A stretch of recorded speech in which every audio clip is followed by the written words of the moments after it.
When I was 16, we used to host concerts here, and there was this guy, Catfish Keith, and he does this bottleneck slide blues type stuff.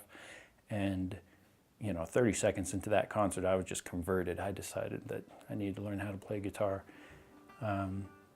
And once I got beyond, just the basics of playing guitar and was able to start writing songs, then it became this therapeutic outlet for me. And that's, I would say, where the passion started.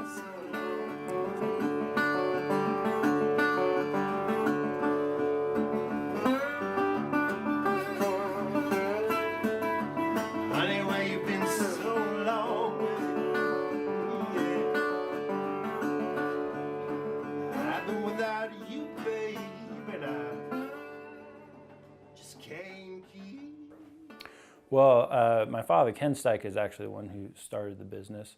And back in 1979, him and my mom, they were doing crab fishing up in Alaska. He got injured on the boat and came back to the Hotel Roberts to just kind of recuperate. And he checked out a book on how to build a mountain dulcimer, and just started building dulcimers there in the Hotel Roberts, and people kind of liked him, and so he did dulcimers and mandolins, both hammered dulcimers and mountain dulcimers, for a few years. And then in 1981, he built his first guitar and decided not only did he like building guitars best, but you get a lot better return on your investment of time with guitars, so kind of went that route. When I first started getting involved, it was far from my passion. All growing up, you kind of want to try to avoid whatever it is that your parents are doing, but I happened to be grounded a lot growing up, which means you're down here at the shop working on stuff, Building guitars,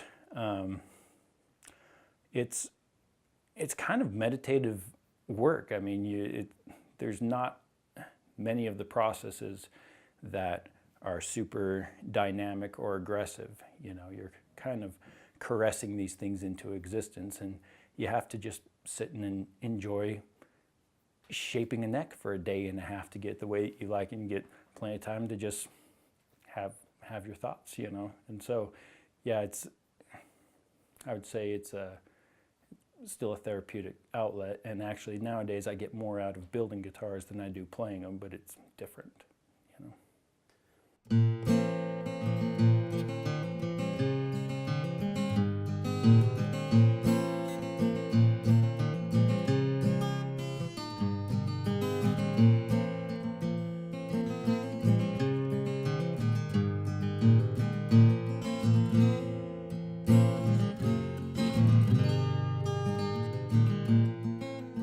Writing songs is kind of what got me through those angsty teenage years, and that's why I chose to do this with my life. Is I want to provide an opportunity for folks to have a therapeutic outlet, because I got a lot from it. Some people don't, but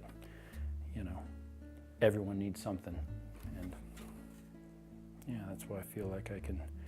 It's funny because I love building guitars. Building guitars is my favorite aspect of this job. But it takes me 3 months to build a batch of guitars, 4 or 5 guitars, and those are very nice instruments. And they'll go to somebody and they'll enjoy it and might pass it down to their children.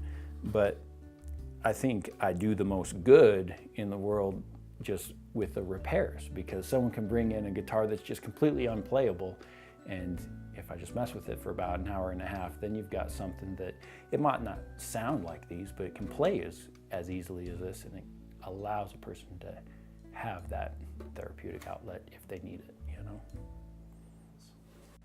There have been different phases where the community has needed different things from us. Back when we were doing concerts, and I think actually doing a decent job at concerts, that was kind of out of necessity, because there's always been lots of talented players here in Utah County.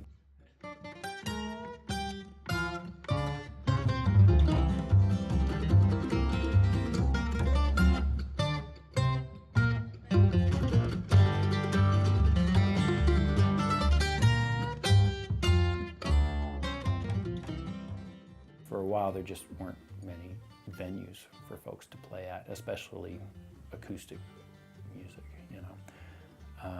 But you know, nowadays we've got Velour, just does a fantastic job, you know, and Muse Music looks like they're kind of getting a new place up and going again, and you know, they can do a much better job than we ever were able to, you know, so kind of stepped back from that and just let them do that. I'm just so grateful that the community supports this shop on the level that they do, you know. I mean, we're such a niche shop, like just acoustic guitars and just the few brands that we're really stoked on at that, you know. I think it's pretty great that I'm able to run it this way and make a living at it, you know. Definitely don't take that for granted.